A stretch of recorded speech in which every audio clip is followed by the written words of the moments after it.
let's see, record to the cloud. All right, so we're recording now. So anyone that's watching, this is Kyle with the Solar Growth Show / podcast / your solar marketing guy. Today I'm talking with Glen Myers. Glen, thank you so much for joining us. The reason that we're actually connecting is because you're starting your own podcast / mastermind. Can you tell us a little bit about that? Yeah, so I've started up this actually just right now. It's just a Facebook group, and we've done some Zoom calls with some solar pros on like industry specific topics. And we were going to do more of like consulting, coaching within that group and make it really private. But I actually lost my partner on this because there was some conflict of interest because he works with one of the big companies, and he's not really able to do the coaching as of right now, just for time commitments. So I decided to kind of switch everything over, the episodes that we've done, and turn it into YouTube and podcasts. I haven't actually launched it yet. That's why I wanted to jump on a call with you and kind of pick your brain, because I like the way that you set up your podcast and your YouTube page. And I kind of wanted to pick your brain a little bit about some tips on it. So I appreciate you giving me those tips. Yeah. So we talked about it before I started recording. We were just talking about like kind of basic things. Yeah. I mean, I don't know, man. It's funny because you feel like it's hard to realize like the impact or the amount of people that watch. Like you don't really put the faces to it until you start doing it. Like people are sitting there and they're wondering like, why would I create videos or podcasts if only 60 people are going to watch it or listen to it, but then you start to like, I think what you realize is like, then I start having my other conversations throughout my day where I'm talking to solar pros or manager. Like I just start talking to people and they all say, oh man, yeah, I saw that episode with so-and-so. I really love that, man. Keep doing what you're doing. And it's like, when you actually are able to put the faces to the like numbers, the little tiny numbers that you see on the screen, it's quite refreshing. I mean, not refreshing. It's like invigorating to feel that, because that's probably the hardest thing that I remember when starting out was like, I was creating these videos and like you get 10 views or whatever. You're like, why do I keep doing this? But at the same time, it's a way for you to for us to provide value and to kind of just be better. Like one of the things I always try to do is I'm just trying to be a better public speaker. And this isn't public speaking, but it helps me to communicate more effectively. And that's something that I've been practicing and researching and watching videos about, like how to ask better questions, how to kind of carry a conversation. And it's really something that I've been growing as an individual and as a marketing / salesperson. So it's really a lot of fun. So your podcast is based on your mastermind. So how long has your mastermind Facebook group been going on? For about a year now. We started up and we've just been adding like people that have been within my network.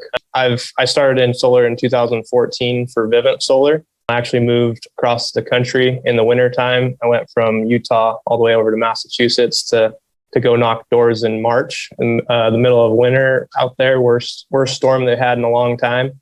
No door-to-door experience. And yeah, so since then I've lived in 11 different states selling solar, and I've met a lot of different people. I've never turned down like a conversation or a lunch.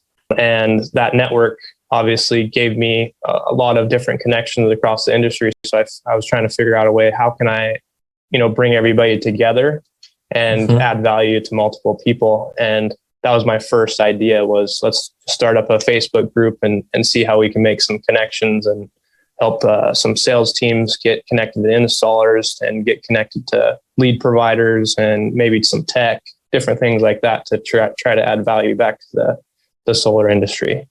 Yeah, just basically creating a community of growth, like my community a little bit, where it's like, the whole idea is we want to help people. We want to connect people. There's enough out there for everybody, like to eat, to be successful. We just got to maybe collaborate a little bit more. So we're not as like segmented as we kind of currently are in this industry, because as we realize is no matter who your installer is, no matter who your boss is, number one, people are changing like daily. There's people hopping from one to the other. And rather than trying to always like compete and be like cutthroat with everybody, if we kind of work together a little bit more, I think there's going to be more deals for everybody. One of the things I love about like podcasting, I guess, or not just video format. And something I've thought about is I love that there's so many different ways to do it. Like there's not one specific way. Like as we talked about before, I try to keep it conversational, because my whole thing is, as I've developed this, I've kind of looked at it as a way for whoever's watching to get to know who I'm speaking to, almost like as an interview. Like, would this be someone that I want to work with? Would this be someone that I'd want to talk to in the future? Would this be someone I could learn from? And so I try to keep it conversational, because I feel like it makes it, that person has to be real. It's hard for them to have scripted responses if I'm in a way trying to keep them on their toes. And it's also just more fun for me. But then at the other side of it, there's people that have like 5 different topics, and they have those 5 topics, and then they like go 1, 2, 3, 4, 5. And so it's a little bit more structured, but maybe they free flow a little bit. Another example of like my favorite is probably the YouTube show Hot Ones. Have you seen Hot Ones? No, I haven't.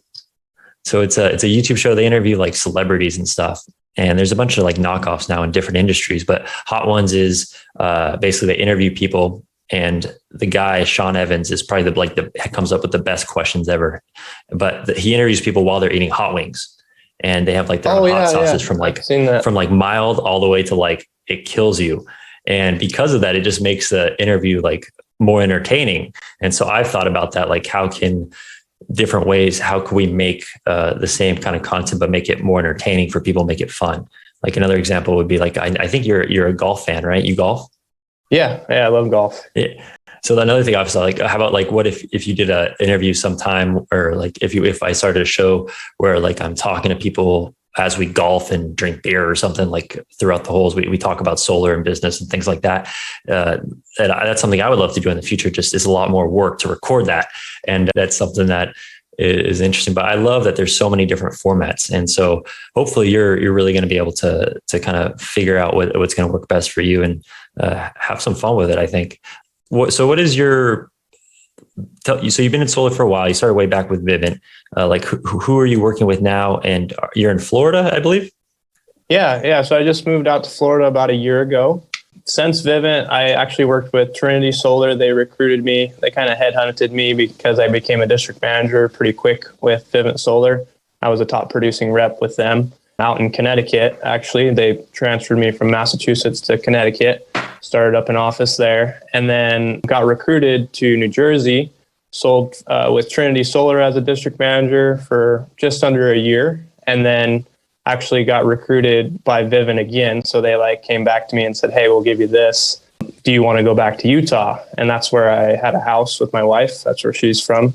I'm from Northern Idaho originally. So we moved back to Utah, sold our house there, stayed there for probably about 6 months. I sold. It was actually my first time that I sold purchases, because on the East Coast, all Vivint would sell for the most part is power purchase agreements. So kind of similar to a lease. So it was definitely a shock to me as far as trying to go from selling people power to selling people panels. So I had to learn, how to transfer over to that. And after a few months, we ended up moving to Vegas, sold there for a little while. And at that point, my brother partnered up with me and created a company called Colt Solar. So we became our own dealer. I found out about the dealer model where I could go directly to installers and kind of cut out the middleman, all the fluff, and be able to make larger profit margins selling at the same cost per watt. So I ended up doing that, struggled a lot because I went from all the support in the world to no support at all. So trying to figure out different ways of doing that.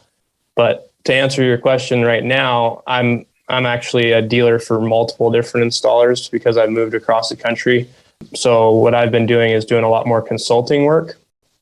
I don't do a whole lot of selling anymore, but I go in and consult companies on best sales practice, get them the right tools, help them create their own business, get them connected with lead providers and tech to help them grow their business. And that's kind of been my focus. And I've also recently got into trucking automation because I do know a lot of people that make good money within the solar industry. They're always looking places to put their money, whether it's investing in houses or, Airbnb stuff. So I've been connecting with all my past connections within the solar industry and explaining to them how they can buy a truck and we can put it to work for them and they can just make money hands-free. So I've been enjoying that as well. That's fascinating. So when you say trucking automation, what do you mean by that? So the automation side would be us actually finding the drivers, finding the loads for them. The driver part is actually the most difficult part because you can own a truck, but to actually get a good driver in there that can consistently stay in the truck has been very difficult. So mainly what we're doing is we're spending a lot of marketing dollars on marketing to drivers to make sure we always have solid drivers in these trucks. And then we handle the business for the investors that own the trucks. So if you already have a truck, awesome. We'll put it to work for you. We'll find the drivers. We'll find the loads for you. And then we do a split on the profits so that we make money off of running the business. And then the investor makes money on owning the truck hands-free. So they don't have to be involved in the actual day-to-day business at all. Very cool. Yeah, you always see the billboards or on the trucks, like they're always competing, and the pay is usually decent as far as looking for truck drivers. And my father-in-law used to be a truck driver, and he's told me a lot about it. And it's a crazy, not crazy, but it's a very interesting industry because it's so important to our lives, and it's also probably underappreciated by almost everybody. And there's so many of them too. You don't realize. I just moved from Utah to Alabama, which was a big move. And when you're driving through that Midwest and all you see is trucks, you realize how many of them there really are out there. And it is definitely interesting. Because when you were talking about automation, I was thinking are you like invested in one of those self-driving like driving startups? Because I know that's probably one of the biggest things for automated cars that they hope to automate is drivers and truck drivers. And that's going to eventually, if that ever does happen, it's going to put a lot of people out of work. But that's fascinating. I love that because I love taking your profits and taking your money and investing in another business or venture that's going to provide you with probably better returns than what a lot of people spend their money on. I know I liked how so you're over here. That's why I keep looking at the screen. I looked at your hat. You're wearing a golf hat because I just asked you about golfing. So you're probably a good golfer. You probably kick my butt, but I saw that and it made me realize that we need to have like a solar golf tournament. That's something that I should probably talk to Jake Hess and organize somehow. Yeah, but that'd be awesome. I would fly for that. I would fly for that too. I wouldn't win, but I'd probably try to have the most fun. And then also I was going to say, I like your hat. Like I was thinking like I should get a hat like that. And it also reminded me that this is probably like the first interview in like a year that I don't think I've been wearing a hat. So it's your hair looks nice. Long hairs. Oh, thank you. So my wife hates it right now because not only is it long, which I like, but I went in there and I like left it long in the back because I was like, I want to see what all it would look like just for fun. I don't go anywhere. Why not? And it's definitely a journey because my whole thing was when I was young, I've always liked long hair, but then I shaved it, like I buzzed it and I had short hair all through college. And then my dad has kind of a bad, like a receding hairline. Like has been balding for a while. And like, I always expected that I'd start losing hair, like by the time I turned 30 or in my 30s. So I was like, I'm going to have long hair as long as I can. And it's still going strong. So hopefully I can keep it for the time to come. You mentioned moving across the country. You said 11 times you've kind of moved different states. Yeah. So I've been in Massachusetts, Connecticut, New Jersey, Utah, Illinois, Arizona, California, Colorado, and now Florida. So all across the country. And I'm originally from Northern Idaho. So, okay. So, and has your wife made all those moves with you? Yep. Every time. She's been a trooper. She was a teacher when I first got into solar. And once I went out to Massachusetts for like 3 months before school was out for her, I made a bunch of money really fast and was just kind of a natural at the door knocking thing. So I was like, yeah, I mean, I'll be able to make more money for us than we could make together. So come out and let's do this together. And since then she at first was very reluctant because she loved her students. She was a PE and health teacher. But after she was able to come out and not work and be able to, go golfing with me pretty regularly during the day and stuff like that, since then, she hasn't missed it. Awesome. Are you there still? There you are. Yeah, I got a call there. No worries. So she golfs with you. That's awesome. That's really, really fun. My wife doesn't really, I'm trying to get her into it. Because I just started golfing last year. And when I started, she was pregnant with our youngest son, Luke. And so she was just there and she was walking, like my other son, my 4-year-old was there with me on the golf course. So we're sometimes causing chaos, I think, but it really is such a fun sport. And it's so nice to just be out in the outdoors. Not like that's the thing about all of us, especially this like virtual COVID world that we all kind of transition into as we spend way too much time inside. So you mentioned that you're a natural at the doors, or you found that you were a natural at doors. What do you mean by tell me about like when you first started, what were you expecting? What was it that you found to be easy? And like, what kind of was the biggest key to your success early on? Yeah. So I actually came from phone sales. So I did phone, internet, and TV first. So I sold Fios, Verizon, phone, internet, TV, and then I also cross-sold to ADT Security. And when my first month of getting on phone sales, I broke the record for most transfers to ADT, and I didn't know why.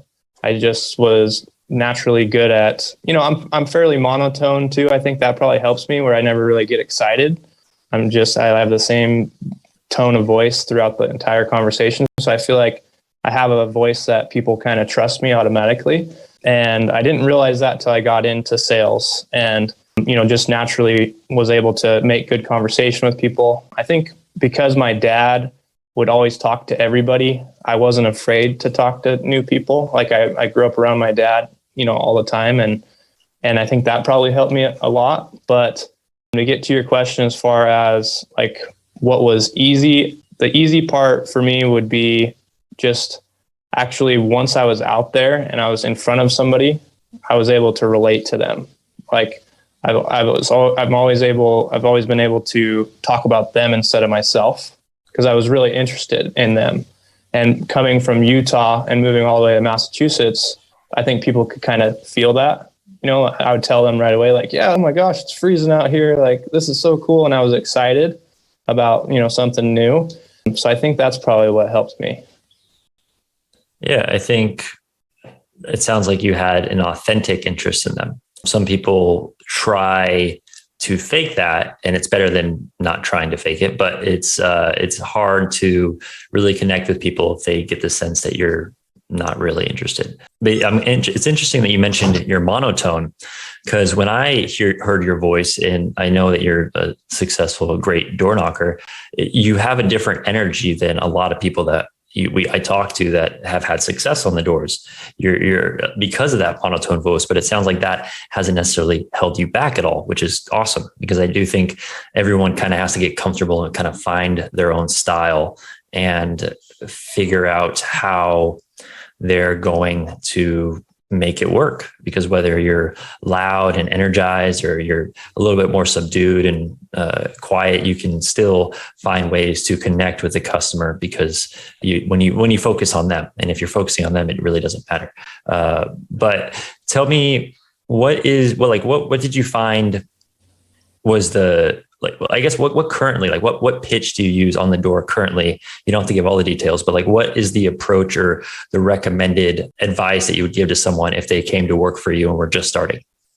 Yeah, good question. So I work for Vivint Solar, and Vivint taught us a certain way to go about it. And the main thing that they taught us is you want to sell the survey on the door, and you want to sell solar once you get inside. Hold on one second. Sorry, I keep getting phone calls. So what I mean by that is I want to get inside the house pretty much as fast as I can, which is very taboo nowadays. I feel like when I go out and knock with other people, they always try to set appointments on the door. And if I ever set an appointment on the door without actually getting inside the house, I'm still a pest. And that's how I try to teach people, like, you're a pest on the door, you're a guest in the house. So as soon as you get in the house, people are offering you, hey, do you need some water? Whatever. Their entire tone changes because now you're a guest within their house. So when I'm on the door, my pitch is very short and sweet, and it usually isn't more than 2 minutes before I'm transitioning into the house. Okay. And I believe that that's probably taught very similar to security with Vivint Smart Home, because Vivint is one of the best door-to-door companies for smart home or anything. And when I first started, they were transitioning from smart home into solar. So I think that's probably why the top guys taught it that way. But it's very similar to, you've probably heard of the net metering pitch, right? So like I don't get into the details about the program. I just tell people about the surveys that we're doing in the area. I'm just the messenger. My job's really simple. I'm just here to write some stuff down on a pamphlet to see if it's a good fit for you.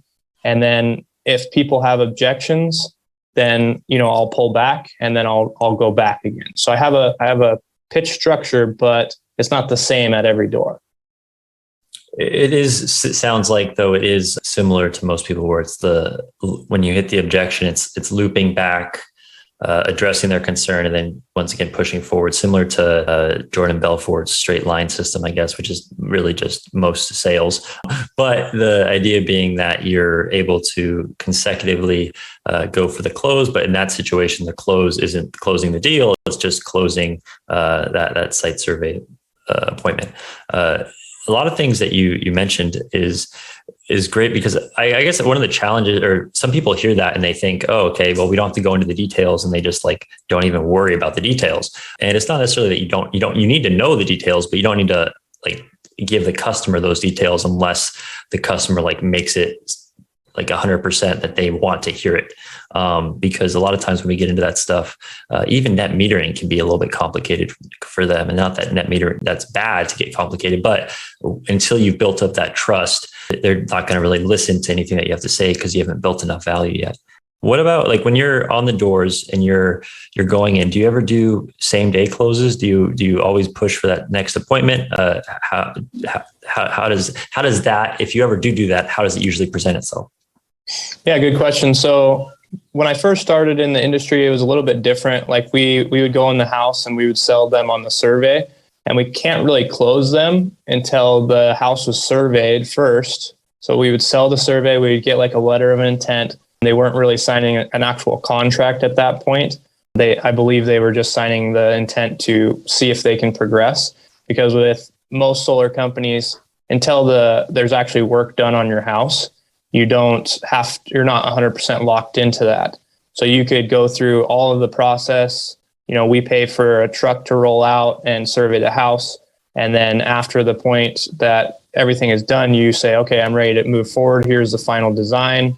They approve the design, and then we submit permits and all those things. So I never had the ability at the beginning to really do a one-day close. I always had to set it up for, let's see if your house qualifies first. And then when I come back with the numbers, I'll either say, you're good to go, or I'll call you and just say, hey, this isn't a good fit for you. So I'd kind of do some pullbacks there as well.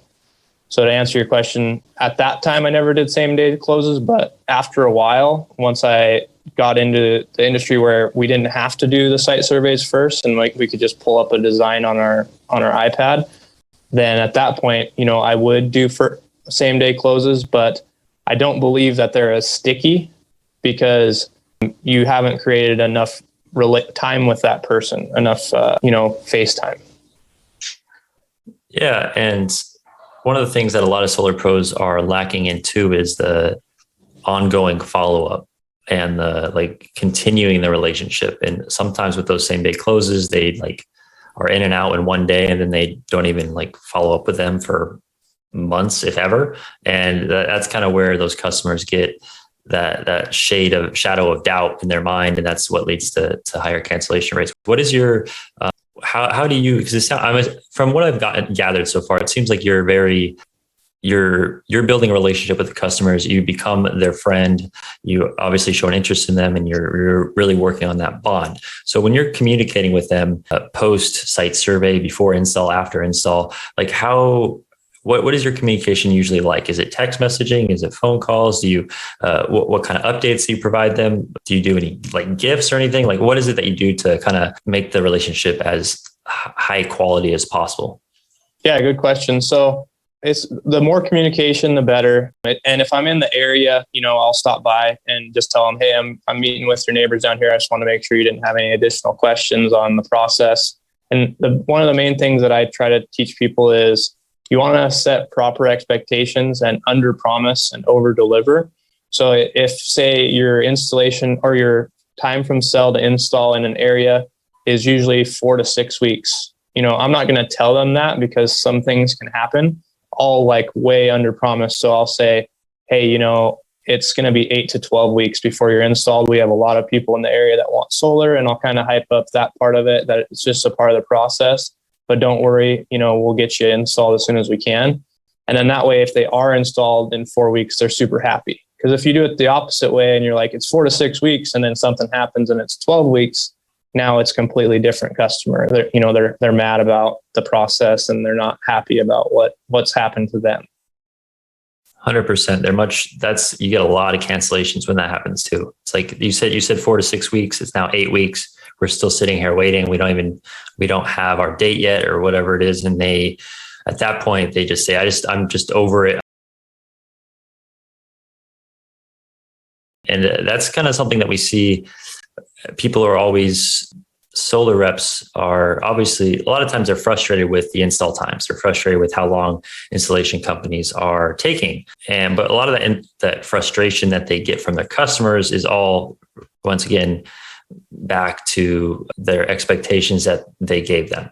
And like, I think I saw there was a comment once or a post that was talking about this, and like Bill Murphy chimed in, I think, and he was talking about how one of the biggest things that people can do is like just set better expectations where your customer, number one, like there's nothing wrong with a 3-month install. Like your customer doesn't know any better, and they don't know. They know it's a big project. They know it's a process. So if you're preparing them for that, then you're not going to encounter those issues, because it's not really something that like it's not like a impulse buy, or at least we shouldn't be selling it as impulse buy. And therefore, if they want it now, it shouldn't change in 3 months. So we just got to give them that proper expectation, and then they'll get it when they'll get it. And hopefully, if you can under promise and over deliver, hopefully you can get them that install time in 2 months, and they'll actually be much more happier about it. That's interesting. So right now, because it sounds like you're kind of moving into like more mentor role. Obviously you have all this experience, you're working with other people, you're helping solar reps. Are you currently like recruiting and building a team? And if so, is that in person? Is it virtual? Like what kind of people are you working with right now in this? I guess it's COVID still, but it seems like we're kind of back to normal. I know you're in Florida, so it's probably more back to normal. Are you doing virtual or in person with the guys that you're recruiting? So a little bit of both. I'm not necessarily an expert on the virtual side, so I do have some other people that within our mastermind group that have done some episodes with us on like tips of how that works. So that's where the value add comes in. Is I don't claim to be good at everything, and I don't necessarily want to teach on everything. There's some things that I am solid at, and those are the topics that I'll speak on. But to answer your question on that is right now I'm working with more people like locally within Florida. I've made some partnerships with some installers, and I'm kind of looking at like the recruiting role. So I have some partnerships with Titan and Bright Planet to where I can kind of recruit to a platform and make connections there, and then offer sales support. And if they want to pay for additional training, I can do that. But the group is set up to where the mastermind is to up-level everybody, like abundance mindset. Mastermind comes from the book Napoleon Hill, Think and Grow Rich, and then also Outwitting the Devil.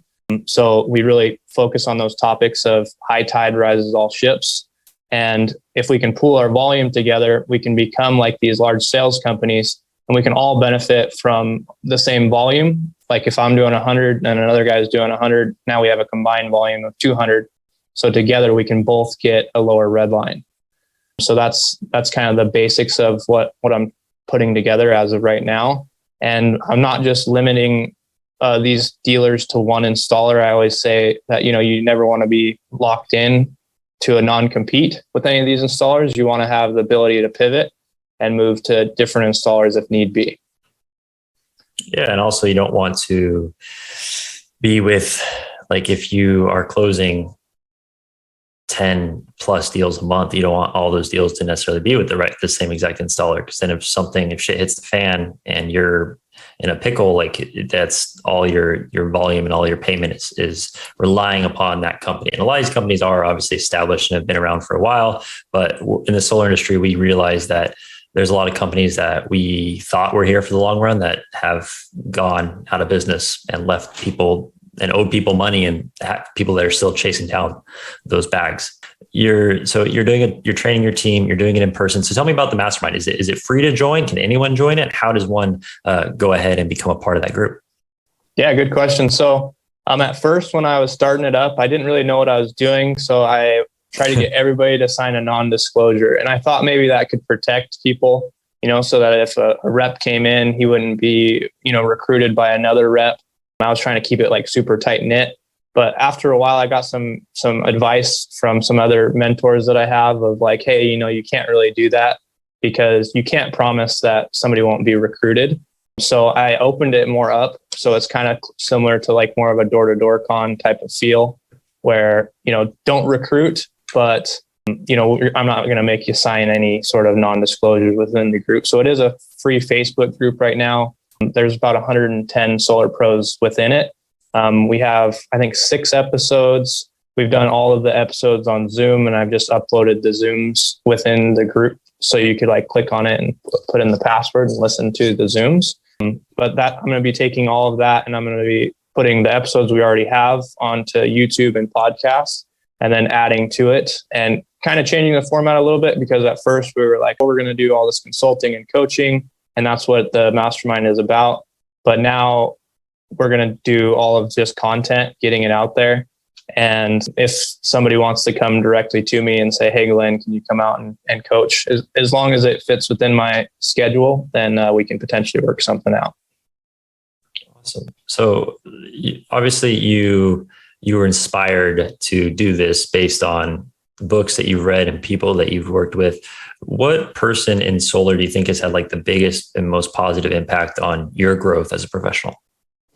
Good question. So I would say as a salesperson, a guy named Lance Rich, he was my partner within when I was working with Vivint Solar out in Connecticut. And he was a big influence on me because he was one of the top producers. So I would go and listen and follow what he said. And also he got me out of a slump one time where I was thinking very negatively, and I never really thought about like abundance mindset. So he really taught me how to think with abundance rather than being a pessimistic thinker. Like all these people said no, so I would focus on that no instead of thinking about all the people that said yes and focusing on the positive. So he was a very big influence on me. As far as like business, I would say I look up to Jake Hess. I think a lot of people do. He's very open to sharing things. He has an abundance mindset. So it's not like I'm competing with him because he's already so established in what he's done. And, with the Solar Academy and all the stuff that he has. So really learning from those people that I want to emulate and be like, that's probably one of the main guys that I look up to in the industry. Yeah, man. Jake he's something else. He's a incredible dude. And he really does, like, some people like pretend like they have that abundance mindset, or they put their stuff, but at the same time, they're really they have an ulterior motive. And yeah, he's in a business, he's running the Solar Academy and he's trying to make money and he's working, but at the same time, he provides so much value to so many people that doesn't even get seen. I mean, he's really just a very unique dude. And I'm glad that he has found success, and like SolarCon looks like it's going to be like the biggest, it looks like it's going to be successful from what I've seen already. Are you going to SolarCon? It's in Utah, your home. I think I'm going to try to get out there. I got to see what else is going on, but I definitely see all the speakers. Most of those people are on my friends list, and I have some relationship with them. So I think it's going to be one of the best, events. I've never seen an event with so many great speakers, so I'm excited about it. Yeah, it's I was thinking about trying to do like a couple in-person podcasts, like from the event. Like that was something I was maybe considering doing. It's kind of surreal when you think about it, because everyone is so and not everyone, but the majority of the solar community is like so ingrained in these Facebook groups.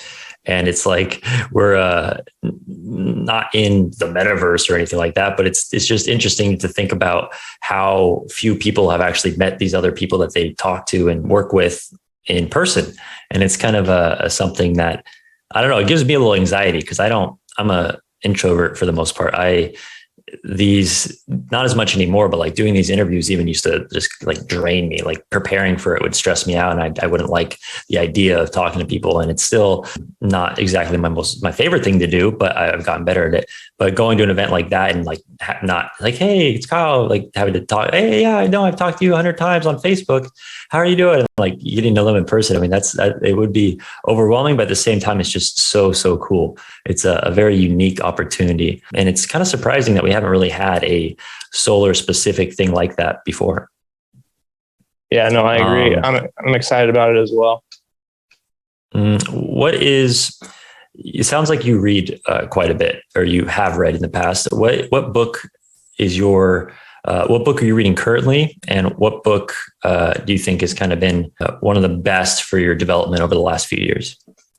Yeah, good question. So I always recommend Think and Grow Rich. That was one of the first like self-help books that I read. And I actually read that with my roommate, Nate Otterson, back when we were driving from Utah all the way out to Massachusetts. And we listened to it. We didn't read it, but we listened to the book. And we set like our goals and made sure that we had like a clear vision of what we wanted to do. So I would say Think and Grow Rich is first. And then I would also recommend another book by Napoleon Hill that not very many people have read. And it's called Outwitting the Devil. I don't know if you've heard of that yet. Yeah, I have. It's in my library. I haven't read it yet. Okay. So yeah, for those of people that don't know, it was written just after Napoleon Hill lost all of his money, and he wrote Think and Grow Rich, and he had, 600 acre, big estate, and he lost everything, and he dropped down to the lowest lows, and he wrote this book, and it's called Outwitting the Devil. And it was so controversial at the time that they didn't release it until after him and his wife died, and his kids let them release it in 2011.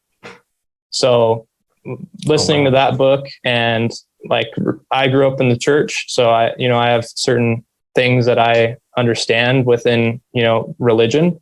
And that book really changed my outlook on life in general, of like how to look at sin and how sin can potentially hold us back from, all of the things that we desire or we should accomplish. So I think that would be my number one book. And that's why I started up this mastermind group. So what made it controversial? Because it sounds like it was controversial way before everything was nowadays everything is controversial, so it's like not a big deal. But it sounds like that was like actually controversial. Like, so what specifically about it were people worried about? So it was, I think it was probably Napoleon Hill's wife and Napoleon Hill. They were probably definitely worried about the outlook on church and schools. Like how church is very structured, how schools are very structured. And, it talks about how churches are actually not of God, they're of the devil, which is obviously, that's very controversial. And if you can imagine that was released back in the 40s and 50s, there's no accepting that, right? You'd probably be crucified, right? Not literally, but in, the idea of socially. Yeah, that's interesting, because I mean, if you don't mind me asking, are you still religious? Because you grew up in the church. I definitely have just a different outlook. So I read the Bible. I'm not necessarily a part of churches, because churches are of man, and man, we're all sinners, right? So there's a lot of things that can go wrong in churches. You hear of lots of things within, every type of church, not necessarily just like Christian churches, but churches are different ways of getting to people that have a structure, right? So, I would recommend for anybody that's, whether you're religious or not, check out the book and see what you get out of it. Some people just don't like it at all, but it's a different outlook on it, I guess. Yeah, I mean, and I apologize to people who are excited solar specific, and they love solar talk.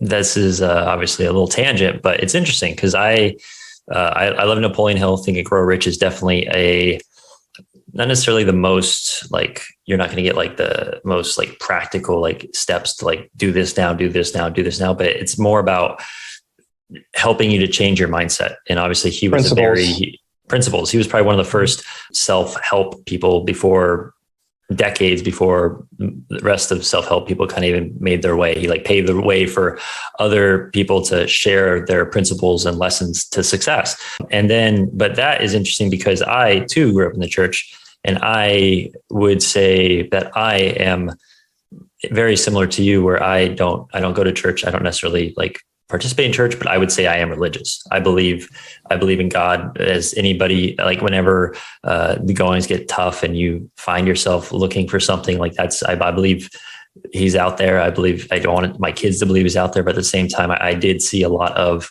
negatives associated with churches, and it's more about I think religion is a personal relationship, and I think it's something that you have with God. And I also don't think that anybody should be telling other people what their relationship should be. But that is interesting. And now that we're like completely off path, that is a challenge with this. Cause like, I know we're talking about podcasts or whatever. This the thing is like a podcast about solar it's fun, I guess. But at the same time, one of the challenges I face is not getting the same exact answers that someone else gave, or not asking the questions in the same format, and trying to get new information out there. And as I kind of produce more, as you say that, what I've seen in some of the podcasts that, you know, when you get really talking about like, hey, what would you do in this situation or whatever? Like we all copied somebody else, right? It's not like what I do is new. It's like, who am I? What's my principles? Like, I like that more so. And I think people can relate to that more. Because if I'm just regurgitating what 5 other people said, that kind of gets boring and mundane. Yeah, 100%. It's more about trying to I think there's a very good balance that I aim to achieve. And like, I don't even know if I've even got there yet, but it's more being able to be entertaining, talk about different things related to solar, not related to solar, related to sales, not related to sales, and kind of trying to find a way to interweave that so that whoever's watching can get a good feel for who I am, who you are, whoever the guest is, but then also learn from them and just feel like they know them, like feel like they had a lunch with them, or that they know if they went and they picked up a conversation with them, they know enough to carry the conversation, maybe not quite as friends, but closer to being friends than you were if you had no idea who the person was. And yeah, it's definitely, it's fun. It's a challenge. That's why cause I'm a nerd. Like, that's why I tell people every day, I'm a marketing guy. And what I mean by that is I like sitting there and looking at analytics and seeing what's working, what's not, what thumbnails are working, what thumbnails aren't working, which people did I interview that more people are watching for longer, which people did I interview that people are turning off quicker? Is there anything I can do that's causing that? And like looking at the analytics on that, it's really it's fascinating. And that's kind of why I'm starting to really have fun. And I've been reinvigorated, or my passion has been reignited to kind of start producing more content, because I really got into the idea of growing this and continue to grow and providing more value to people. So I mean, do you have any other questions about like anything that I can help with, or any questions that you have for me about the podcast or the interviews or anything that you haven't had a chance to ask me yet? Yeah. Who were you surprised by the most when you interviewed them? Like, you thought they were one way and they ended up being another.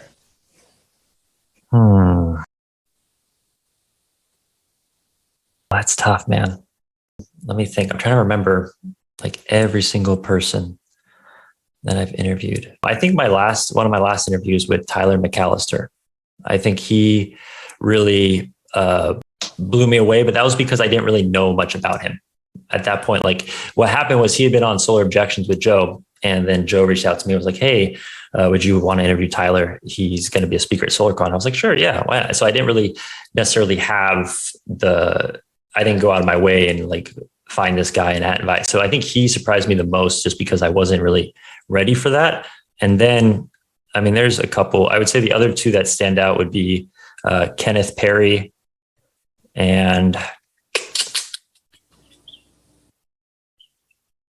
man,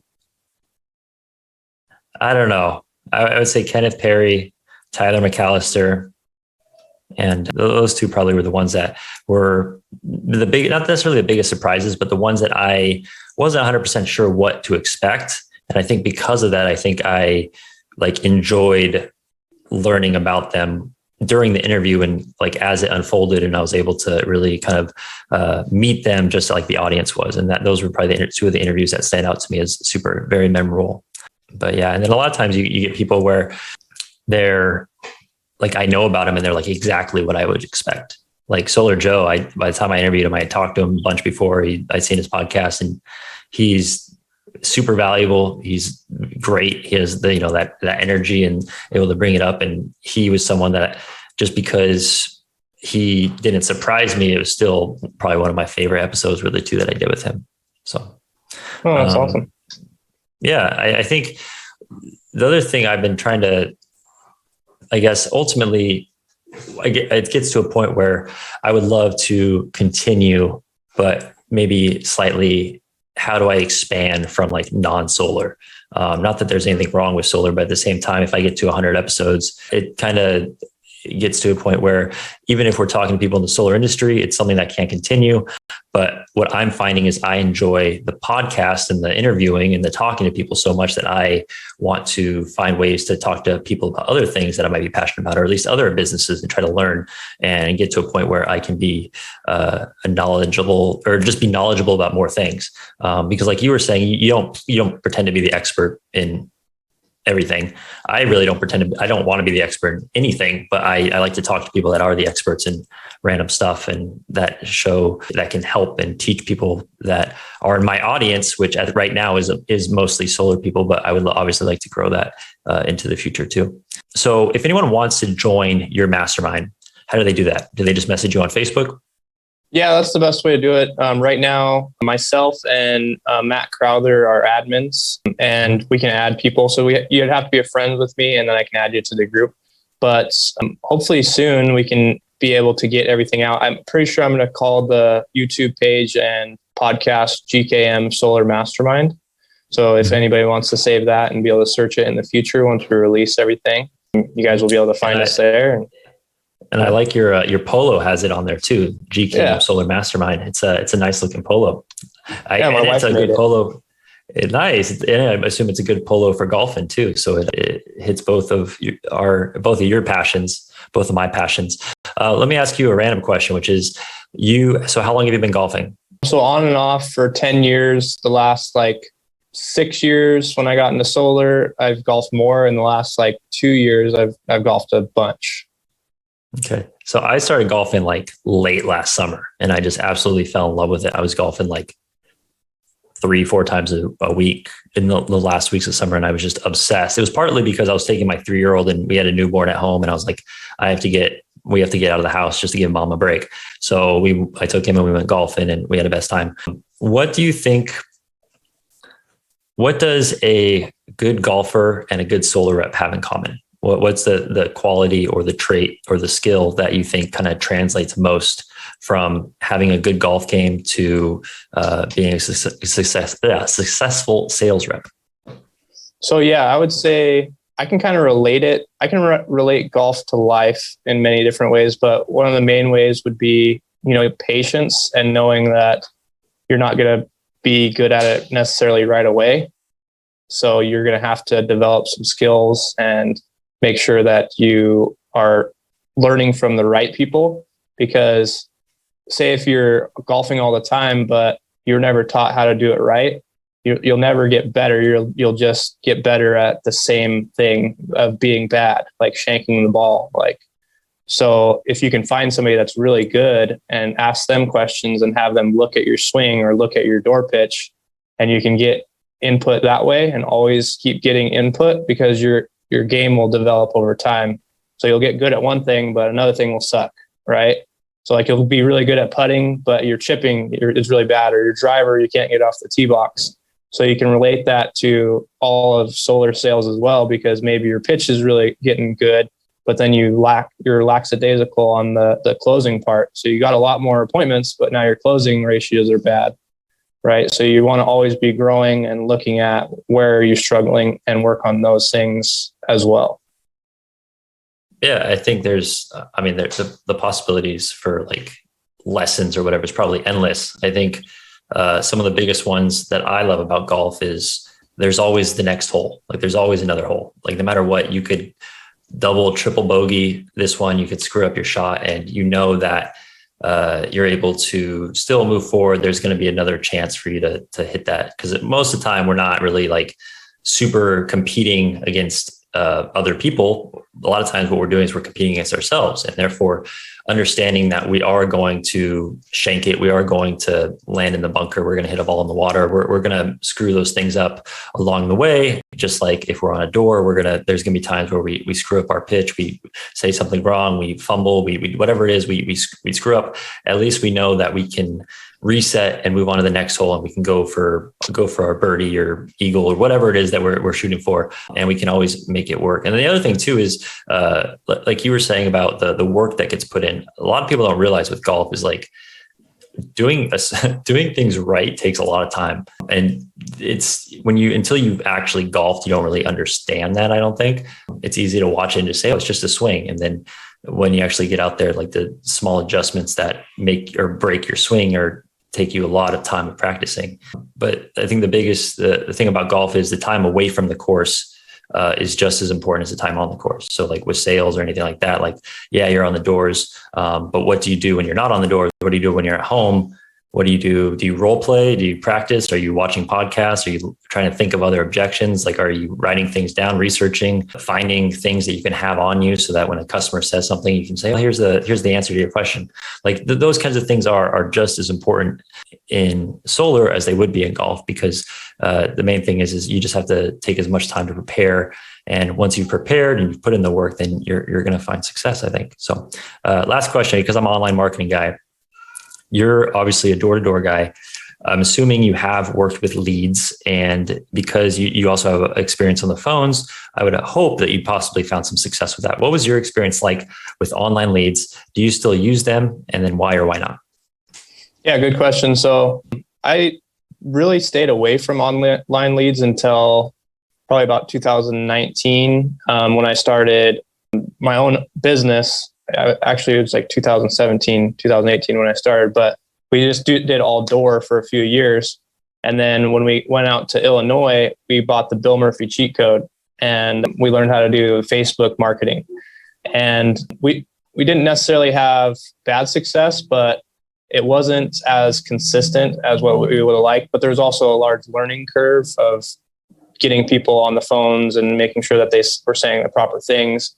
And just because I was good at selling, all of what I've sold over the phone was inbound. So people were looking for it. Here, a lot of it was trying to convince people that they need it, right? And that was a hard part for me. But also at a certain point, our leads became very convoluted, too many people in the same area, pricing going up, the election happening to where ad spend wasn't working at all. So I've had good and bad experiences with it. And I've also, because a lot of people know who I am, they come to me and they ask these same questions. They say, who have you used? So I've also recruited a lot of people to marketers that had success for a while and then didn't have success, or, different things like that. So right now, the only type of marketing that I'm doing is I have a couple different companies that do YouTube ads. And then I have a texting center that does cold texting. So that's been one of my main things that I recommend out to people. Really? Is cold texting. Right. But what I like most about that is there's a company doing it for you. It sounds like, unless it's not your texting center, right? No, not my texting center. So I just made a partnership with this company, and I know the guy really well. I used him personally. I made sure do you mind sharing his name?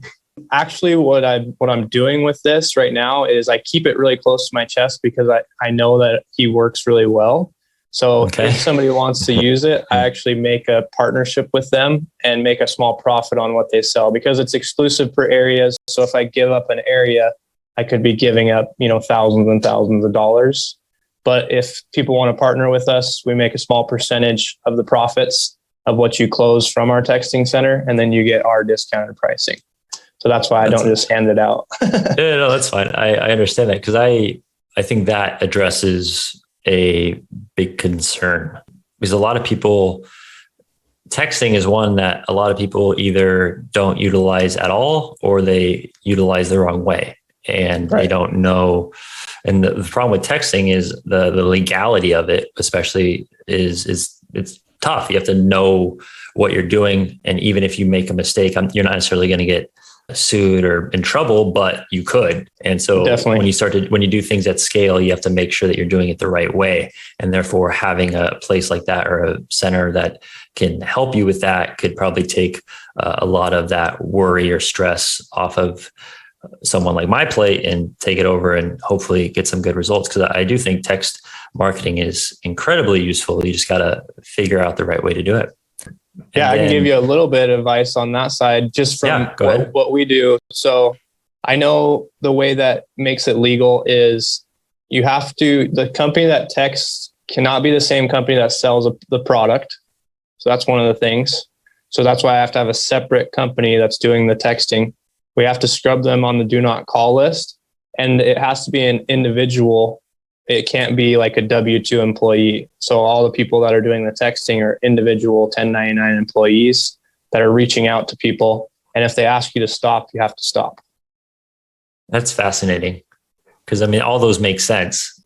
I don't know about you can't be texting.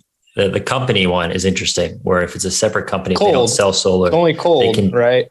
Only if cold. It's opt in, then you can text them because they've opted in. But if it's cold texting, that's why you can't be the same. So you can cold text if it's unrelated to the primary business? So yeah, in a way, the person is referring you over to another business, right? So that person doesn't actually sell you the product. They're referring you over to us, which we own the business that's going and presenting to them. But that phone number doesn't have to already be friends or know the person? Correct. Wow, that's a pretty fat loophole. That not that I'm surprised. If you've ever seen our government, it's nothing but loopholes and a lot of people taking advantage of it. So why not us too, right? Fascinating, man. Well, there you go. I learned something about that, and I probably will be reaching out to you. And then once again, anyone who's interested in talking to Glen Myers, he's on Facebook. He's there all the time. He has his mastermind. I am going to get in there because I am sad that I haven't been in there for the last year. And GKM, what does GKM stand for? Because I know it's also your initials, but you were about to tell me before we got on recording that it was for something else. Yeah. So GKM, at first I was like, it's going to be my initials. It's going to be all about me, but I didn't want necessarily to be all about what I'm doing.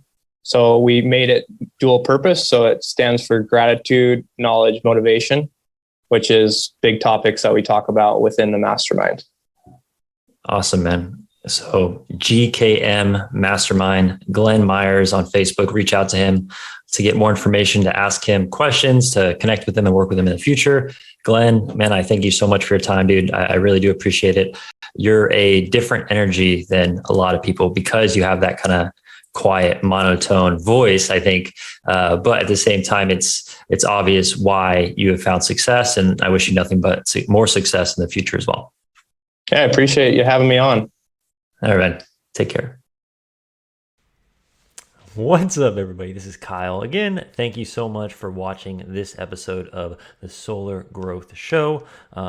My hair, this is why I wear hats like every day, because I like my hair long and it's always a mess. But I appreciate you guys watching this. While you're here, please like, comment, subscribe, hit the notification bell, whatever you can do to support the channel and get future videos so that you can grow your solar business and your solar company, and we can continue to make this industry and this world a better place. So until next time, thank you and take care.